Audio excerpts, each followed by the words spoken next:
50 pesos na English series at full condition na rin siya, may punit na, pero goods pa rin ito pang koleksyon. Yan. At 20 pesos na English series pa rin, pang koleksyon.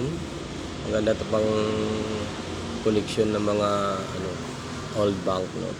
10 pesos at 5 pesos. Same ang mga signature nito, itong tatlo, 20, 10 at saka 5. Ayan, pare-pares na yung signature nila. At yung 50p, maghahanap pa rin tayo ng kahit ganito ang condition niya, basta ganito rin yung perma para mabuo na yung isang seat ng perma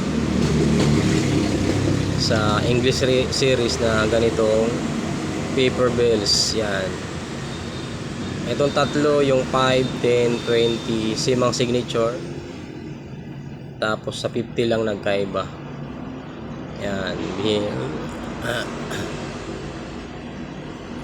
At sana makahanap pa ako ng kahit ganito ang condition nya, basta same yung signature para buo na yung seat ng signature. Mga common signature lang yan.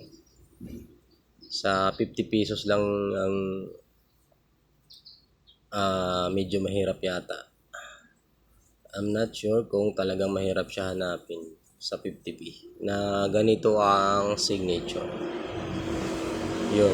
Pero isang seat na to, 20, 50 at saka 10. Meron pa itong iba, yung 200, 500 at 100, pati yung 50 cents.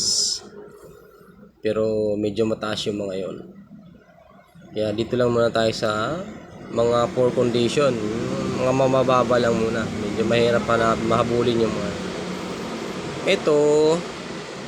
Poor condition na rin siya kasi nag-circulated na siya. Ang nakaganda dito is yung first niya sa serial number is replacement note, replacement, tapos AA number, tapos 6 digit to or 6 digit sa 50p.